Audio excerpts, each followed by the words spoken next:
Welcome to another episode of Before You Kill Yourself with your host, Leo Flowers. Today's episode is brought to us by BetterHelp, Help. It's exactly what you would write in the sand if you were stuck on an island, right? Help. And then you see the helicopter go by, you start waving. BetterHelp is that helicopter. They are the ones that will save you, they will pick you up. Is there something interfering with your happiness or preventing you from achieving your goals? I know for me, it's been a sense of feeling inadequate or afraid of expressing my needs. Because, like, if I express my needs and they say no and they find out what I really want, they're going to leave and I'll be abandoned and I have to start all over again. And also just comparing myself to other people. Every time I compare, I get on social media and I see the amazing life that other people are living. It just makes me want to just curl up and stop doing everything that I'm doing. But BetterHelp will assess your needs and match you with your own licensed professional therapist. You can start communicating in under 48 hours. Now, I understand when you are in despair and you are spiraling, you just feel like the last thing I want to do is talk to anybody, but it's the best thing to do. When I was in trouble, when I couldn't see my way through the thickness, through the darkness, it was talking to someone, especially a professional therapist that guided me through. I still have a therapist. I have not only my own therapist, but I have a couples therapist. So me and my girlfriend have a therapist. Like, therapy, talking to someone is so beneficial, but it doesn't feel like it when you're in the midst of it. Now, I want you to remember that it's not a crisis line. BetterHelp is not self-help. It is professional counseling done securely online. BetterHelp is not the right solution for you if you have thoughts of hurting yourself or others. There is a broad range of expertise available, which may not be locally available in many areas. The service is available for clients worldwide. You can log into your account anytime and send a message to your counselor. You'll get timely and thoughtful responses. Plus, you can schedule weekly video or phone sessions, so you won't ever have to sit in an uncomfortable waiting room as with traditional therapy. You could kick back at the crib, at your house, in su casa, and get your therapy. BetterHelp is committed to facilitating great therapeutic matches so they can make it easy and free to change counselors if needed. It's more affordable than traditional offline counseling. And here's the kicker, ladies and gents. Financial aid is available. That's right. But you don't have to go to college. College ain't the only one doling out financial aid. BetterHelp has financial aid because BetterHelp wants you to start living a happier life today. Visit their website and read their testimonials that are posted daily, right? Check them out. Visit betterhelp.com/Leo. That's right, I got a slash before the name. Go to betterhelp.com/Leo. That's better, HELP, and join the over 1 million people taking charge of their mental health with the help of an experienced professional. In fact, so many people have been using BetterHelp that they are recruiting additional counselors in all 50 states. Special offer. Here's a special offer. Check this out. This just came in just now. Special offer for my Before You Kill Yourself listeners.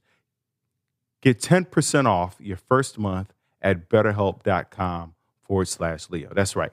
Just for tuning in, just for being a friend, an ally, just somebody who I enjoy spending my time with. 10% off your first month if you go to betterhelp.com/Leo. Let's go.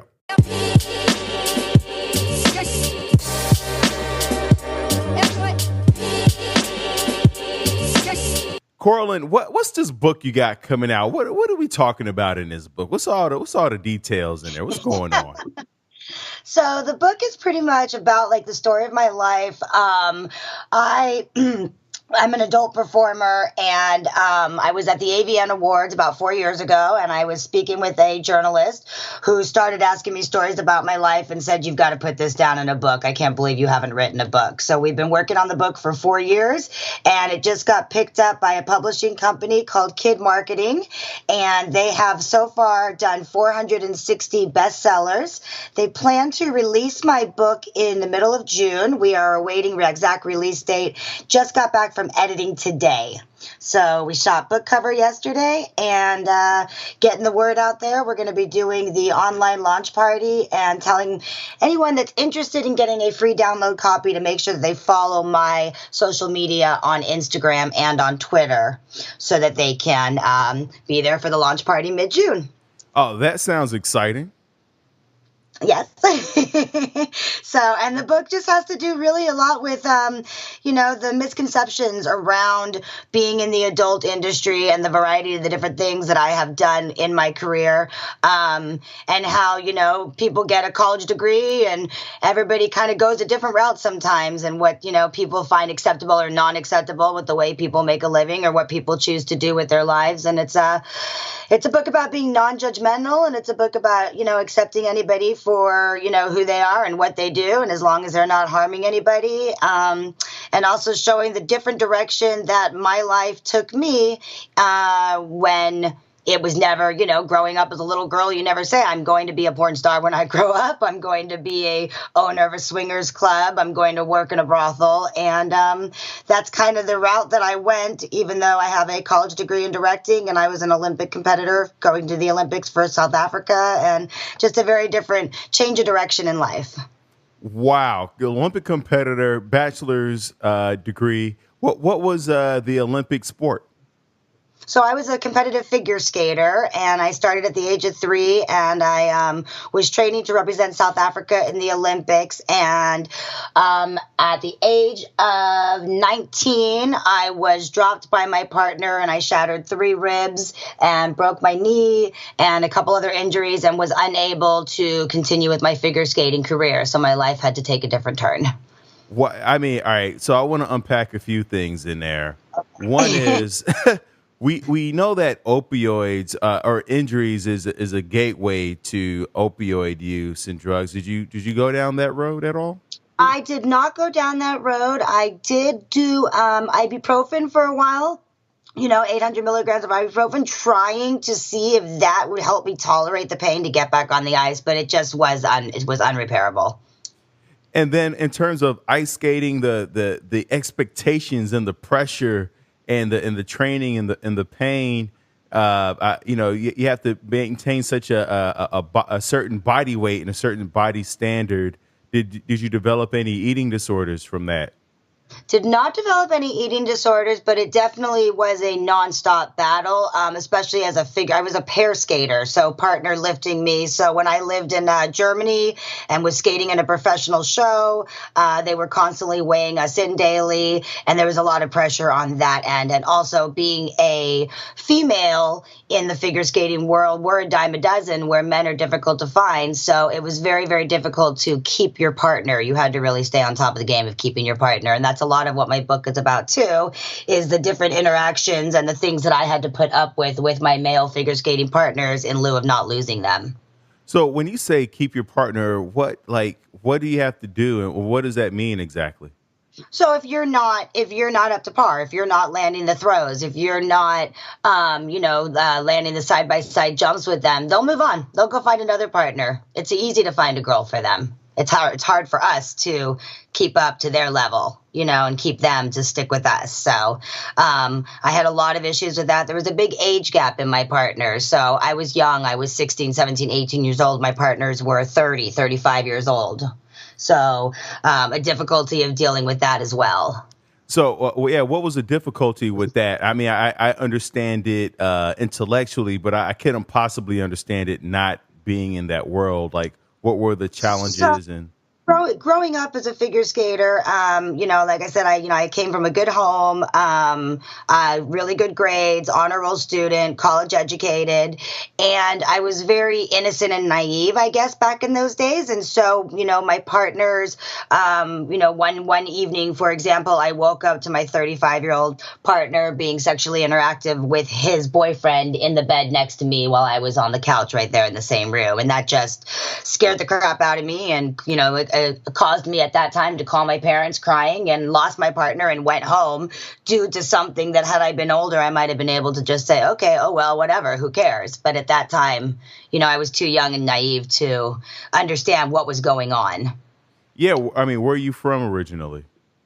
Born in South Africa, raised in California. Well, so, well, now what part of South Africa? Cape Town or? Born in Johannesburg. Wow. I was actually born in a nun's convent, if we can believe that. Yeah, all right. So you were born in a nun's convent. Were you adopted? Why were you? Nope, I'm Jewish. That was the best place to have a baby in Johannesburg, apparently.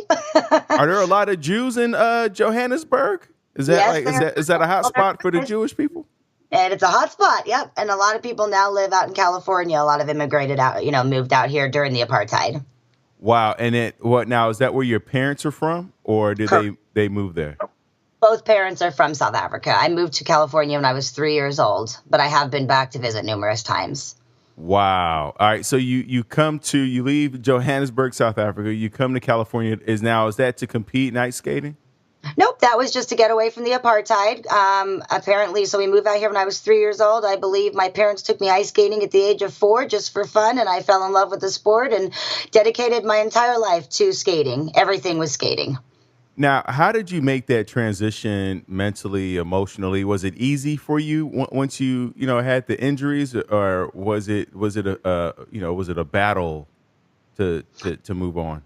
It was a battle to move on. That was, I was 19 years old. So my entire life from the age of 4 to 19 was, you're going to go to the Olympics, you're going to represent South Africa, you're going to get a degree in theatrical production, and you're going to open up your own Circus du Soleil show on ice.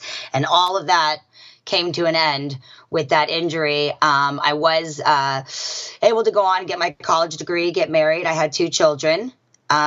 We lived in Sweden for 4 years. I was able to coach ice skating in Sweden, and then moved back to California to raise my son. And a couple years later, had an additional child. So now you have 3 kids. I have 2 kids, 2 boys. Oh, okay. So you had one and then moved and then came back. Got you. Correct. One in Sweden, and then brought him back, and then had another child 4 years later. All right. So you have 2 kids. You're married. And are they both into sports or no? So nope, neither of the kids are into sports, and I've now been divorced for 10 years. So I've got and I share custody, a very good relationship with the ex-husband, but a lot of my book too is about how my ex-husband and I kind of got involved into the swinger lifestyle, and that's where our divorce, that's why our divorce occurred, and how our marriage took a downfall, and kind of how my life went from being this, grow up, live in the white picket fence house, have the 2 kids, get the college degree, my goals with being an Olympic skater, to now I'm a divorced mom of 2. I live an hour away from an ice rink. The children are too young. I can't afford to put them in daycare. And so the choices that I made to be able to support my kids. Why? All right, so let's backtrack a little.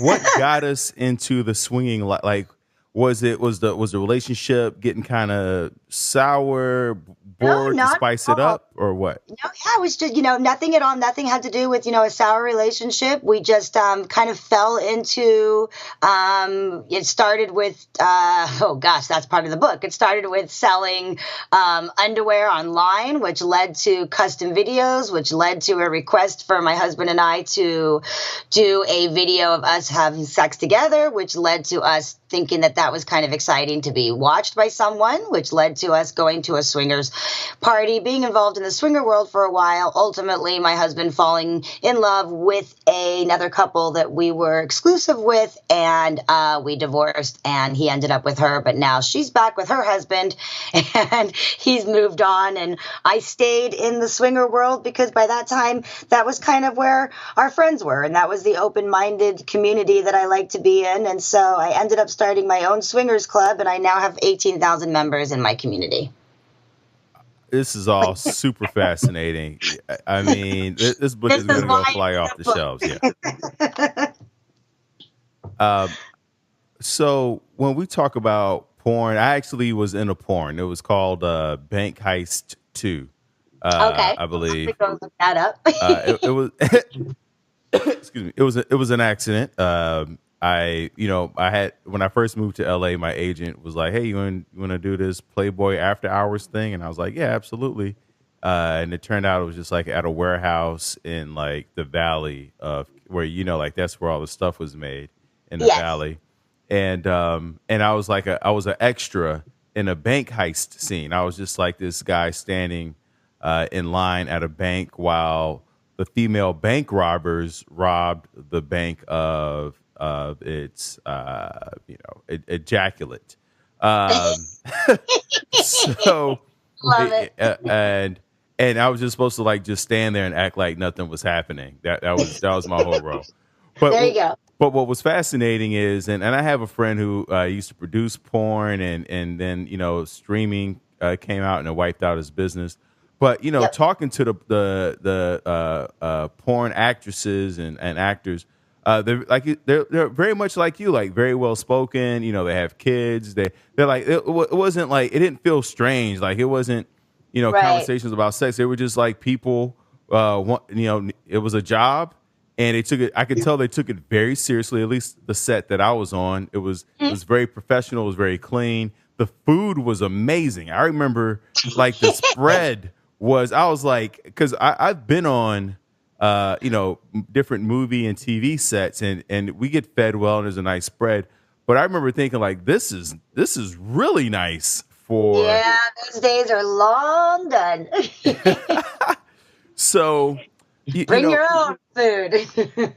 what are some of the misperceptions about porn actresses and stars in terms of like their background and their mental health? Because I mean, the image to me, it seems like it's just like women with daddy issues and Yeah, guys who like exactly. what's going on.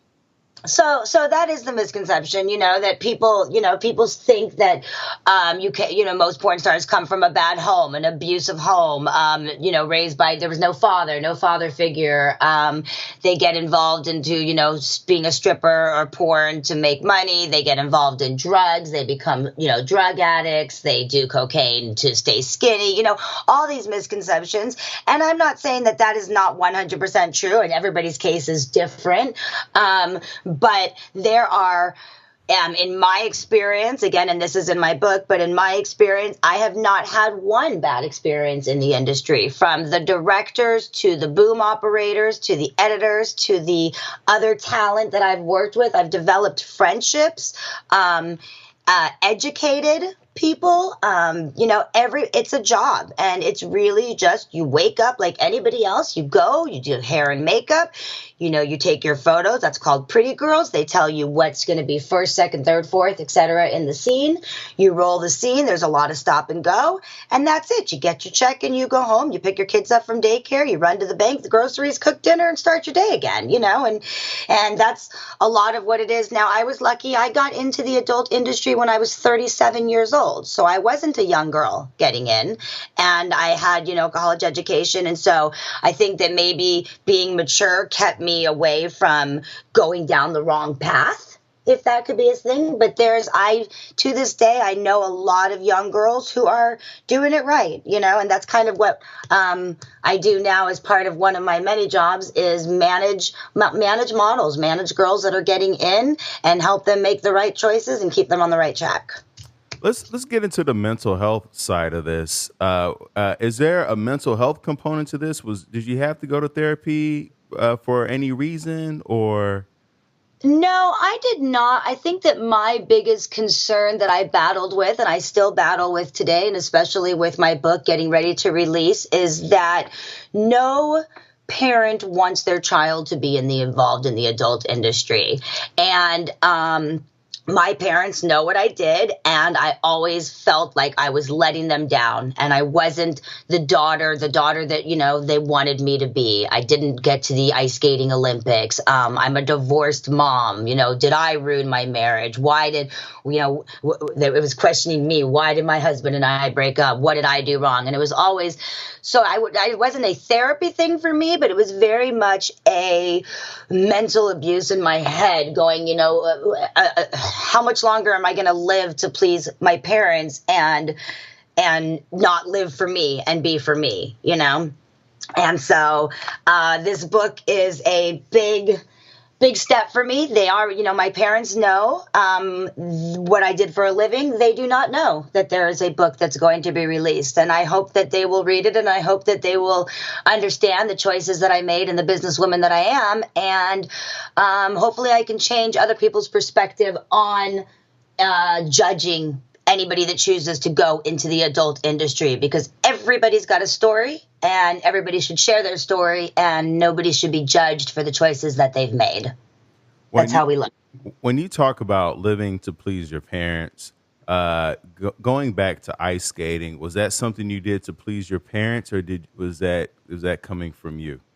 That was actually coming from me 100%. I was never forced into it. I was the one that wanted to pursue it. I did not come from a wealthy family, so birthday presents and holiday presents was not part of my, childhood. It was, do you like ice skating? Do you want to compete next year? Do you want a new dress? Do you want to enter this competition? And that was, happy birthday to you. And there you go. And I didn't mind that. Ice skating was 100% my dream, my goal, and my choice. Never pushed on me. So where did this pressure of living to please your parents come from? Just to do the right thing. I started at a private school when I was younger. I went to a public school. Grades, you had to get the good grades, get into a good college degree. If my grades dropped, ice skating was held over my head as you were going to take your ice skates away. You're not going to be able to compete. So I was a very, very disciplined child, and I was very, very determined, and they were always very, very proud of me. And proud of me when I got a college degree, and proud of me when I graduated on the dean's list, and proud of me when I found an amazing husband and I married him and had two amazing kids. And then from all of that, it all crashed. And I got led down this road of, starting my own swingers club. And then because I have a degree in theatrical production, I got a job as a director, and it happened to be a director in the porn industry. And that led me down working as a director, which then was suggested to me by a production assistant on the site, or on the set, sorry, who said, I believe, you should be in porn. You're beautiful, you're friendly, you're intelligent, you're sexy. And why are you working for $300 a day when you could come in and out in an hour and get a decent paycheck and get home to your kids on time? And so it just kind of shows all these different steps that took me down this road. And then, as you said earlier, the porn industry took a big change when the internet and streaming and free internet on Pornhub and so and DVDs came to an end, and sets became just one director who was also the camera operator. There was no more boom mic holder, and it just took a complete change. And then the money wasn't as good, and that led me to another adult performer telling me that she works for the brothels up in Nevada. And I just, took a step and did that as well. And so it's just kind of a whole circle, and from where I'm at, where I started to where I was going to where I ended up and where I'm still going. Oh, well, what's interesting is, and because I love to peel back the layer on, as a kid, you talk about how if your grades weren't up to par, then your parents held ice skating over you, and that sounds to me, that sounds like pressure. That sounds like it sounds like a conditional type of affection, in that your parents, and I'm not blaming the parents, but if there's a if then, in terms of, if you don't perform a certain way, then we're going to take this other thing away from you. I can understand where the pressure to please your parents can come from. Yeah, so in my situation, and again, when we grew up, they couldn't take away the cell phone. There wasn't one. They couldn't take away the Xbox. They couldn't take away the allowance. I didn't get an allowance. And so, they knew what was my one pride and joy. What was my love? My love was ice skating. And so if my grades were dropping, they would say, you're spending too much time training at the rink. We're going to take the skating away. Grades are first. Skating is second. And so skating was my reward. Skating was my Xbox, if that makes sense. So, okay, if you don't take away my Xbox, I will get my grades up. And when you look at like the girls who you said you have like how many girls? 8,000? How many girls for Or what? how I'm sorry. many? You said you have a group that you're doing. What's the name of the I group? run. I started a swingers club. It's called Hanky Panky Lifestyle. It's out in Southern California, and I started that in 2012 from nothing. I have 18,000 community members now. And why do you find that most people start becoming swingers or even get involved in that lifestyle? So again, there's a big misconception on the swinger lifestyle. A lot of people think that swingers just consist of husbands and wives having sex with other husbands and wives, swapping partners, and that's not the whole aspect of the swinger lifestyle. There's something as voyeurism. People just want to go as a couple and watch, and it turns them on, and then they go home, and and that gives that fantasy and that excitement to their relationship with their partner. Some people just want to be watched. Some people seek that that unicorn where they just want that experience of a couple having a female with them, or some men want to watch their wives with another man, but they want nothing to do with another woman. And so there's so many different aspects and avenues that go into the word swinging, or what we call the lifestyle. And I think that couples, it's a little bit more accepted nowadays because couples realize that monogamy is hard, and this is a way to spice up their relationship with their partner. And I've seen many people come into my community trying to save their marriage, and I tell them this is not going to save your marriage. And I've seen people make mistakes, and my ultimate goal is to get my book out there, get my story out there, and then start coaching people and doing workshops and online one-on-one coaching, and then going and doing presentations and traveling, book signings, and teaching people about this other side of the adult industry, whatever it may be, swinging, BDSM, the nudist community. I've exposed myself to so much in 2012, and I've learned so much, and I continue to learn each day. Every time I host an event, I'm a wedding planner as well, so I realized that doing events, I love. It's taken in my theatrical creative side, and I'm very, very organized and responsible, and I'm a people person, and so I decided to open up a wedding company. So now I'm a wedding planner as well as a swing club owner, and so that's what I'm doing right now, along with other stuff as well. I love that you have a million hats. But going back to when you said after the injuries, it was tough for you to recover. How did you How did you get over that? How did you work through that? um, Here's something that you love for so long, and you poured so much of your heart and soul into it. so, What did that look like for people so who pour their hearts into something and then it ends? I took a different turn on it. So I took it as okay, I love performing. I love ice skating. I love fitness and health. And so I started coaching. I lived in Sweden for 4 years, and I was coaching Sweden. I'm coaching kids, I'm sorry, in Sweden. And then when I moved back to California with my young son, I decided to open up a fitness company for children. So I opened up a mobile fitness company where I would travel to preschools and daycares. I still do this today. And I would educate kids and do a music to movement class all about health and fitness. So I was still able to take all those years of my love of my sport and just put it into something else. I love that. And that's such a great lesson for the listeners out there because so many people are losing their jobs right now or Yes. transitioning from one thing to the next, from marriage to divorce or from being single to getting married. And there's an identity crisis that tends to happen. And what's beautiful about what you did, Carolyn, is that you looked at the characteristics and the values that you loved and appreciated in ice skating and in sport, and you just transferred it over into another field. That you didn't let ice skating define you. You looked at the qualities that brought you to that sport and that you loved about that sport, and you took it out and you put it in something else. So I really want listeners to to take heed to that and listen to that. That's a beautiful lesson. Yeah, that's, a lot of my story is, everybody, again, it kind of goes back to what I had said in the beginning. You may get a college degree in accounting, and you may end up um, being a retail manager of a store or sales. So you never, just because you're going one direction in life, there's no reason that you can't change your path. You can do anything you want to do. And if you're not harming anybody and you're not hurting anybody, then I say go for it. If you want to be a married couple and you want to experience the lifestyle, go experience the lifestyle, but do it for the right reasons.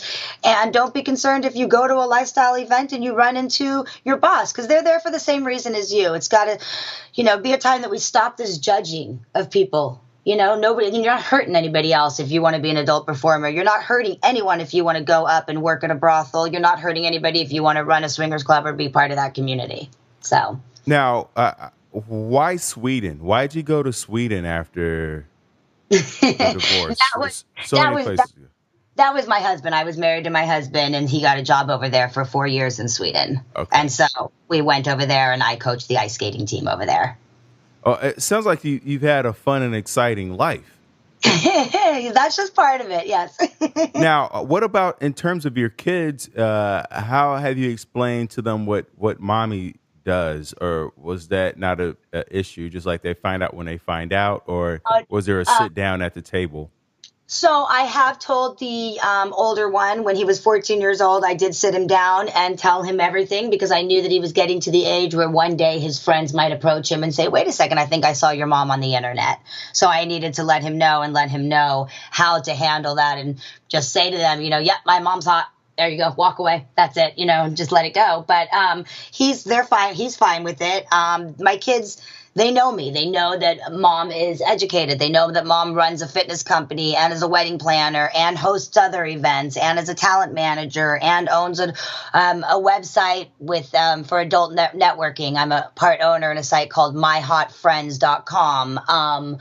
I do voiceover work for an avatar. My kids know mom's a go-getter, mom's a hustler. And my number one goal was, when the boys come to me and they say they need a new pair of shoes, I don't need to call my ex-husband. I can say, boys, let's go get you a new pair of shoes.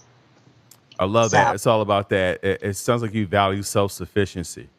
Yes, absolutely, 100%. And that's another thing in my book, is to any woman out there that feels that, or any man, anybody, if you feel that, you're down in the dumps right now with all of this COVID crap and everything that's going on and losing jobs and all of that, you hear the story again and again and again. You can pick yourself up and follow a dream and do what you want to do. And don't let anybody stop you, and don't let anybody deter you, because many times people had said to me, don't open a swingers club. Are you crazy? Don't go be a porn star. Are you out of your mind? You hesitate. And then I thought about it. You know what? My life's my life, and these are my choices. And I'm going to be self-sufficient, and I'm smart, and I'm intelligent, and I'm powerful, and I'm going to do this for me, and I'm going to do it for my family and for my boys. I love that. And how have you handled failure? I mean, it sounds like wins across the board. I mean, yes, you got a divorce, but we're still thriving on top. Those moments where things don't turn out your way, how do you reframe those? There have been many, many, many, many moments. There have been, coming with, running a swingers club comes lawsuits. I've been in numerous lawsuits where I've just, wanted to give up, where, I've built this community and built this financial stability, and it's all gone due to, some kind of legal battle that I've got to fight, and you want to give up. And then I say to myself, you know what? No ways. I'm not giving up. I built this. I started it. I'm going to keep it going. My community's been amazing. They've stood behind me. They've helped me. And even, with my book taking off, or whatever's going to happen with the success of my book, I'm committed to my community. I'm committed to running my events and continuing to build it. I'm committed to my wedding company, the couples, and I'm committed to the kids that I teach in fitness. I've got these things that I built, and I started them all, and I'll continue to do them. So letdowns will come, and I'll just pick myself up and keep going. What's very powerful about what you said is the anticipation of letdowns coming. I think a lot of times we start a venture, we do something, and we expect everything to go according to plan. We expect the business to run smooth, the relationship to be smooth, and the moving from A to B, and we just have this quote unquote positive mindset. But I think we have to expect for there to be pitfalls and unexpected lawsuits that come our way. Absolutely, and they do. And and there's times where there was times where I was giving up. There was times where I contemplated suicide if I didn't have the kids, because I just felt that I couldn't keep going anymore. And I've have a great group of friends around me that have, helped me and said, "You're going to keep going. Look what you've done. Look back at how much you've accomplished so far." And even with writing my book, I was talking to my publisher yesterday. My book's never going to be done because my story's never going to end. And that's what I encourage people to do is, just keep going, and nothing's going to go the way you plan. And so what? That's what life's about. Take what comes at you and make the best of it and keep going. When you were contemplating ending your life, did you call your friends or did your friends pick up on it? What did that look like? I called my friends. I have one very, very, very amazing friend who lives in Sweden. We developed a friendship, over 16 years ago, 17 years. And she's my rock. She's my rock. So when things go down, she's my rock. I'm her rock. And we keep each other fighting. We keep motivating each other to say, she's had letdowns. I've had letdowns. There's no reason to put our lives to an end. I've got, my biggest thing is I've got my babies. I've got my boys, and they're my world. They're my everything. When you called her, because there's so many people who are afraid to make a call like that, afraid to ask for help or to show vulnerability, or say they're hurt, or say that to say that they're ending their life, even if it's your best friend, that's a hard phone call and conversation to have. Can you tell us how you started that conversation, or what the tenets were, so the listeners out there who want to call and want to reach out, kind of have a blueprint for what to say? That it's a hard thing. I'm not, I can't say I'm a psychologist or anything like that, but I can say that I watched my friend go through a lot of hardships, and where she would say things like, "I'm going to find the river and I'm going to go off the river and that's it, I'm done." And I would have to, be her rock and be her strength and encourage her and tell her all the good things that are going on in life, and, let her know that I'm here for her, and, she needs to be there for me, because we're all going to go through that. We're all going to have those downs, especially with what's going on right now in our country. People are losing their jobs and they can't pay their rent. And you just kind of feel like, why am I even trying anymore? And so I encourage people out there, that's going to be, part of my website too, my coaching too. I'm not a psychologist, but you need somebody to talk to. You talk to somebody who's not going to judge you, somebody who's going to listen, lend a listening ear. Sometimes people don't want advice. They just want somebody to listen. Just listen to them. It's so true. I mean, I think that's why most arguments take place is, one person is just wanting to be heard and the other person is wanting to fix. And then the other person says, "Well, I feel like you're not listening to me." And so if we could just learn to just hold space for each other, and it's very hard. It's even though I know, like, when my girlfriend is just venting and I'm like, I should just be listening, I so badly just want to get in there and try to fix things. Right. And sometimes it's just, best to just listen, hold somebody. Holding is a big thing. I mean, I've got one of my best friends right now. He's 27 years old. He's gay, and he's my best friend. He's another one of my rocks here, and sometimes he just wants to vent and cry, and I just hold him and I just say, "Cry. Let it go, cry," and just knowing that you've got anyone to turn to, and that's kind of what we're going to be doing with my book, is we're going to be having online where people can come and they can come and talk to me. And it sounds like also, like, I think one of the main drivers and purpose of your book is to show that the porn industry is like any other. It's just work. It's just a job. And we shouldn't have this negative stigma around it.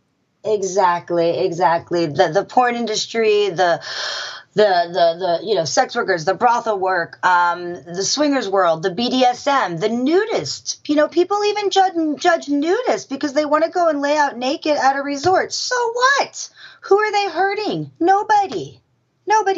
And this judging is just ridiculous in this day and age. And that's, really what I'm trying to, put in my book, and then the misconception of what people think happens at a brothel. That's another one. So that's in my book as well. Stories of things that I experienced working there, and it wasn't most of the time. It wasn't sex. It wasn't intimacy. It was companionship. It was somebody coming to us for companionship, to hold them, to talk to them, to listen, to not judge.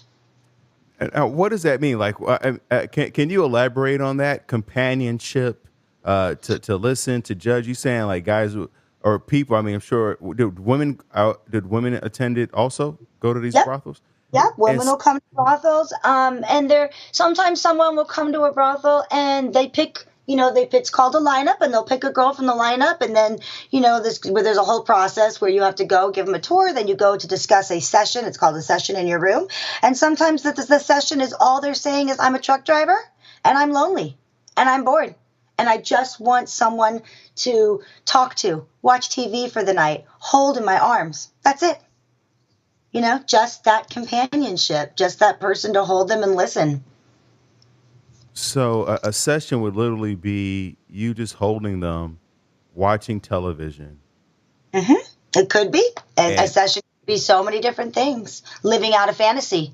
Somebody has a fantasy they're too scared to tell anybody about. They're too embarrassed to ask their wives. They're too embarrassed to ask their girlfriend if they want to go down this road and experience this fantasy. And so they come to someone like us, a courtesan, in the brothel, and we're non-judgmental. And you can live that fantasy with us.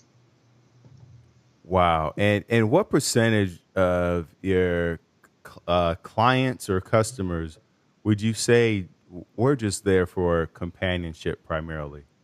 That's the craziest part. I would say about 75% of my customers were there for companionship or some kind of very much unknown fantasy. There's stories in my book that talk about things that even I didn't even know of, diaper play, and my mind and what I thought diaper play was, and I was totally wrong. And a furry, what's a furry? And I didn't, and all these different things that even I had to sit back and say, okay, wait a second, explain exactly to me what it is that you're trying to accomplish with me. What is your fantasy? I'm not judging you, but explain to me so that I can help you with that and I can make it the experience that you're seeking. Oh, okay. So I mean, I'm fascinated. I'm curious. What's diaper play, and then what is furry play? Diaper play is diaper play again. It's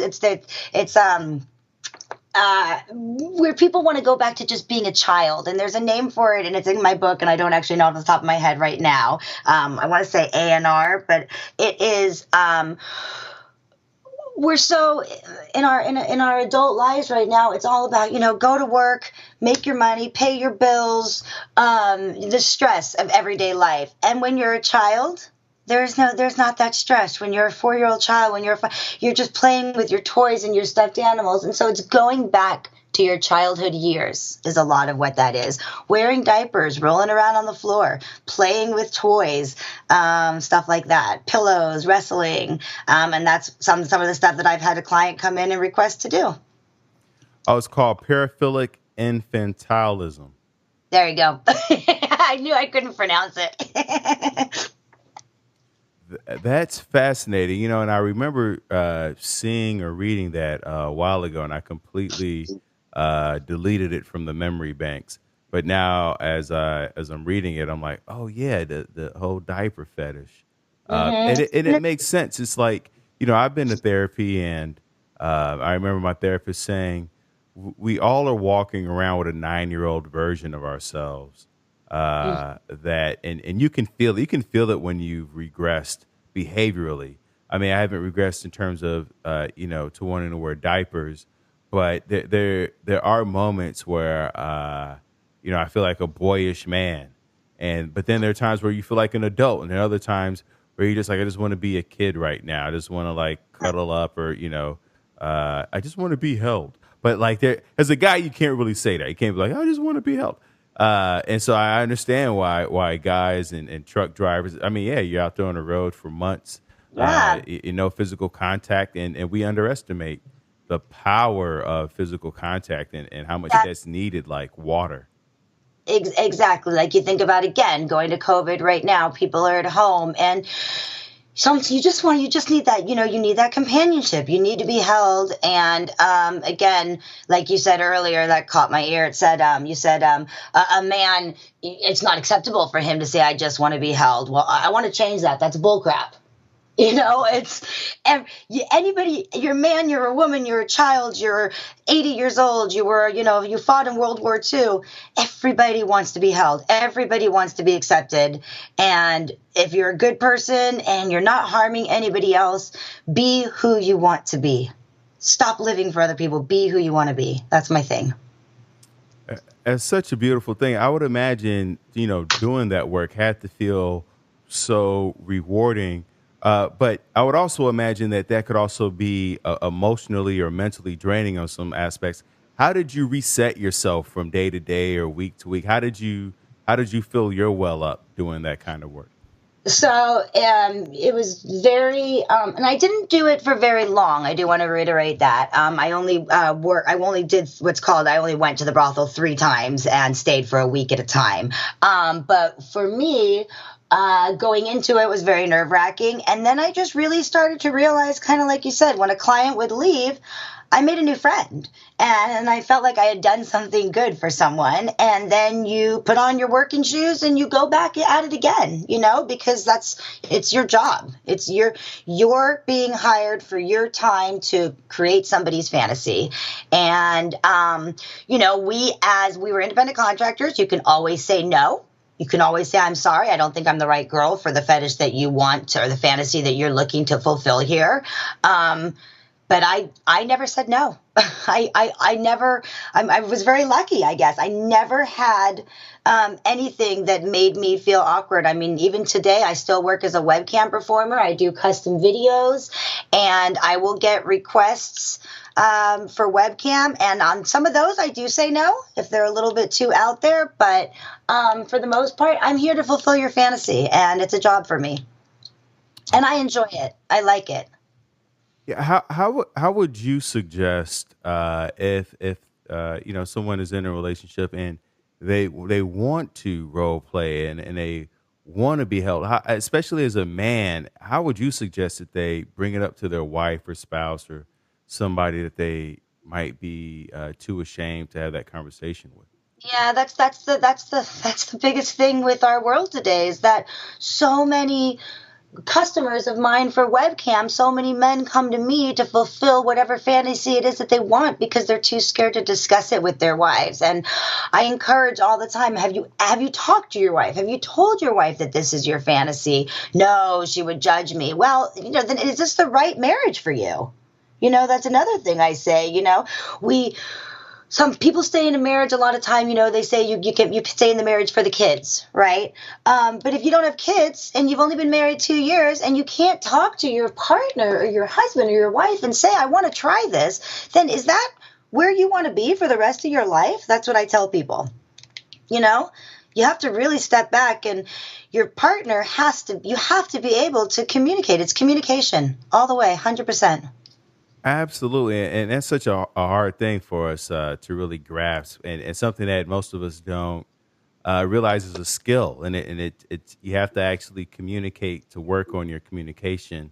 Yep. It's not something that you're gonna develop overnight. So you go from the brothel, and you're working on camera. Were there days when you, as an adult porn star, that it was a challenge for you mentally, and you had to have a talk with yourself for whatever reason? Um, not really for me, to be honest. Like I said, it was really just a job. There were, and I talk about this in my book again, there were certain shoots or preparation for certain scenes that are, a little bit more difficult than others. But I never had a bad experience. And to this day, I'm still friends with people that I've worked with in the industry, and I'm still I'm still friends, via social media with clients that came into the brothel 5, 6 years ago, and that's. The connection, I made amazing connections. And for me, luckily, I didn't have to really, close my eyes and mentally prepare for the day because it really was a job. Let me ask you this: how old are you now? I am 43. And so at the age of 43, uh, do you feel like you're now over the idea of living to please your parents, or is there still a part of it in the decisions that you make where you imagine how they're going to look at you, respond, and what they're going to say to you? I absolutely still am very emotional and very, very scared daily about all of this. Me coming out with this book, we've been working on this for 4 years, and this publisher, came to me and said, your book is going to be a bestseller and this is amazing. And they took it to editing, and, now we're shooting the book cover, and I'm a nervous wreck. I am, because whether you're 43 or 63, it's that conception of, oh my gosh, are my parents going to be upset that now I've put this on paper, that their friends might read this, that, the Jewish community might read this. But the other part of me says, I'm so proud of who I am and the woman I am, the mother I am, the daughter I am, the sister I am. And I really, really, truly believe in my heart that my story is going to help so many people. And so I'm willing to come out and share it and hopefully make a difference. If I can make a difference in one person's life, I feel like I've done something right. I'm so glad that you are releasing this book, because it's fascinating that we live in a culture where where it's okay to display violence, and it's okay to display even social distance. I was talking to my buddy about like as a guy, we've always been social distancing. Like if I went to the movies with my buddy, we're not sitting right next to each other. We're putting 6 feet between us, right? We're gonna put Right. 2 chairs between us, and we're not gonna hug. We're not letting the hips touch. It's like a little dap or a head nod. So like Right. we were already doing this. This is nothing new, and I forgot I was making a point with this. I forgot where I was going.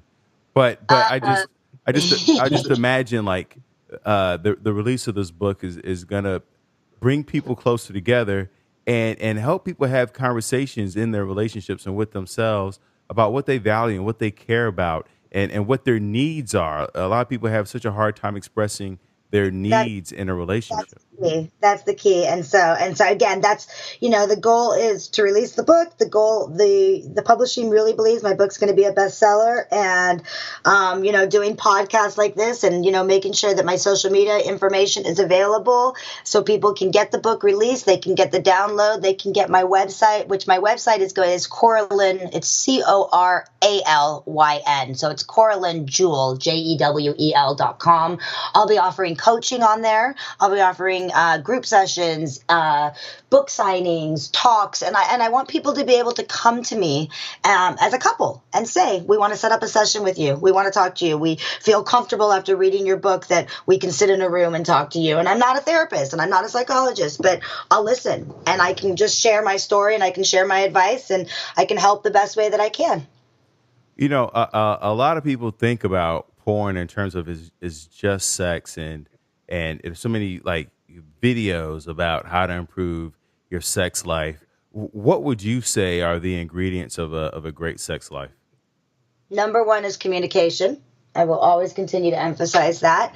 And the second thing is that you can't judge each other. So if your partner wants to try something, you guys have to talk about it. And if you're willing to try it and you don't like it, then you need to communicate and say, I tried it for you, and I didn't like it. So for example, coming into the swinger community, maybe you want to experience having another woman with you and your husband. And then when it comes down to it and you see your husband kiss another woman or touch another woman, it breaks your heart.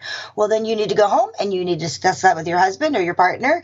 And there needs to be no questioning of it. It can't be, oh, well, let's just try it again, because that's not it. You are a married couple. You guys agreed to be together as a partner, experience together. My biggest thing with the lifestyle and just relationships in general, again, is communication. And tell your partner what you want. Tell your partner your fantasies. Experience them, try them, and then discuss them. That's the kicker. Discuss what you guys just experienced. Well, what I realize, a lot of the reasons why people don't discuss what they want in a relationship, want what not just in a relationship, but discuss what they want from life, discuss what they want from themselves, is because they're afraid of rejection. They're afraid of failure of what if I ask my partner for this thing and I say I want this and she says no, then how where does the discussion go? Exactly. They're afraid of being judged. And so, I'm hoping that men and women will read my book and, will be able to go to their partners, to read the book together and then say, listen, let's take Coralyn's advice. Look what she did. Look how, people always ask me, I don't understand why, Coralyn, you're divorced because of the swinger lifestyle, and yet you stayed in that world, and you started a club, and you run this club, and you built it to 18,000 members, and you lost your marriage because of this. Why on earth? And I tell them, because it's a non-judgmental community. You can be yourself, you can dress sexy, and you can share your fantasies and share your experiences, and nobody's going to judge you. Nobody's going to judge you. So I love that. that's Is there anything, any lessons from your life that we haven't talked about? Is there anything? You seem to be so productive and gotten so many things and been able to pivot so well. Do you have a daily routine? Do you have things like a way that you start your morning that gets you out of bed? coffee. I have as you said, like I wear many hats. I have my hands in so many things right now. I'm running my fitness company, my wedding company, my swinger club.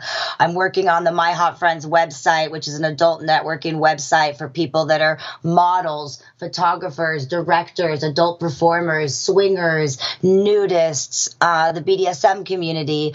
I'm, doing avatar work for a webcam site where we do cartoon characters, and I'm the voiceover for that.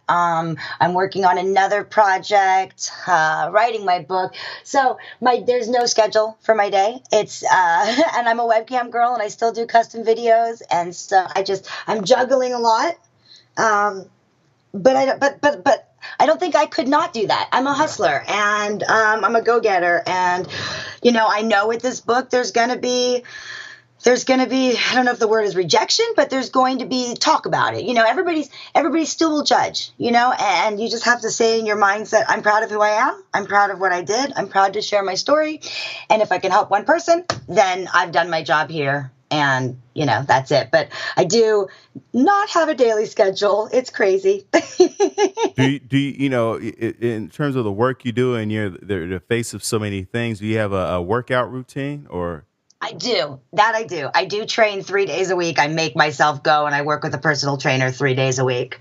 And he keeps me sane. We actually do one day is spent an hour just on breathing techniques, because I get so overwhelmed and flabbergasted and stressed out. And he's really teaching me how to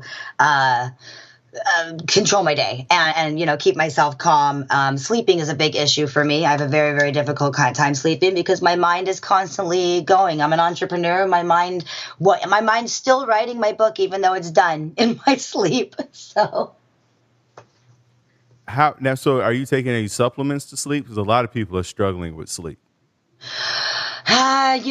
I've tried, and it's just not working for me. And so now we're trying the breathing techniques, and the different techniques of like wearing the blue glasses to blood, and staying off my cell phone an hour before bed. Epsom salt baths, a hot bath with lavender, anything like that to just calm my nerves before I go to sleep and turn off my mind. Yeah. So, are there names for these breathing techniques? Are you doing like a 5-4-3, like 5 inhale, 3? Like, what type of breathing techniques? This is recent for me, so that is something I wouldn't be able to actually advise anybody on yet exactly what the names of the breathing techniques are. But I can tell you that in our everyday life, if people start to just realize this, like if they think about this as we go, as we talk, as we, drive, we're breathing quick. We're not inhaling from our abdomen, from our stomach, all the way into our chest. And that's kind of what he works on with me. His analogy is, I want a big Santa belly, and then release it through your chest. And it really, really works. It's really making we start my day like that. When I wake up in the morning, that's the first thing I do now is try to incorporate this breathing before I get up and have my coffee and start my day. I love that, because I personal train also, and one of the hardest things to teach my clients is how to breathe. Yep. especially the moms and who are moms slash entrepreneurs and wives and that belly breathing is so tough. I try to have them lay on their stomach. It's called crocodile breathing, but I Yep. like Yep. that. Yep. I like that Santa's belly. That's I'm gonna try that analogy and see if it works. It really helps. It really helps make your stuff. He says to me, because I'm a model. So he says to me, you walk and you stand with the posture of a model. You're always, chest up, shoulders back, and you're not you're not breathing. You're not breathing. You're used to holding in your stomach and being as tight as you can for your images and let it out. Give me that fat stomach. Show me that Santa stomach. That's what he says. I love it. And last question, and we understand that, like you said, you're not a psychologist, you're not in the mental health field, but I always feel like there's one person listening in who may be on the precipice of ending their life. Before you kill yourself, what would you say to them, Coralyn? Talk to somebody. Talk to me.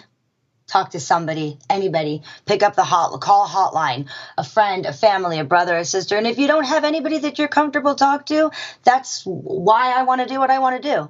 Come to me, come to my website, come to my social media. Say you heard me on this podcast. Where can you get my book? I'll send you a free copy of the book. This for me is about getting my story out there. This for me is about helping people understand the industry, helping people stop judging, accepting, and again, really emphasizing be you and be who you want to be. And I feel like everybody should write a book because everybody's got a story. Everyone's got a story to share, and all of us can learn from somebody else's story. I love that, Coralyn. Thank you so much. Thank you so much, listeners, for tuning in. Remember, this podcast is not a substitute for you going to get help, for you telling your own story, for you calling a friend.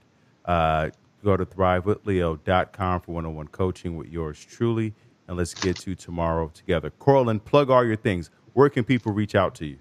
Okay, so let's see. So Instagram would be at Coralyn Jewel, CoralynJewel.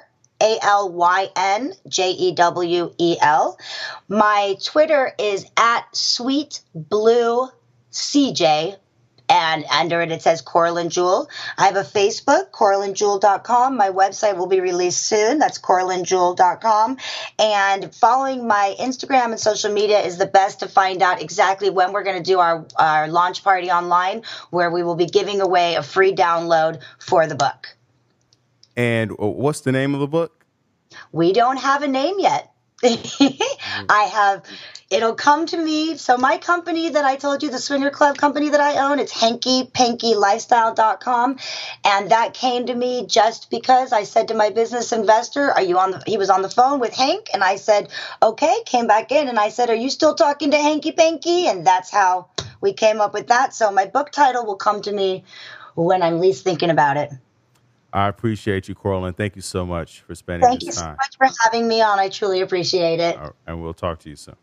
Thank you so much. Bye-bye. And just a quick reminder, BetterHelp is not a crisis line and wants you to start living a happier life today. So go to BetterHelp, HELP.com/Leo and enjoy your 10% off today. Today, you can start your journey to being happy, to achieving your goals, to feeling heard and connected. You can start communicating now. It's worldwide, and you can join the over 1 million people taking charge of their mental health with the help of an experienced professional now. Go to betterhelp.com/Leo to start your journey today.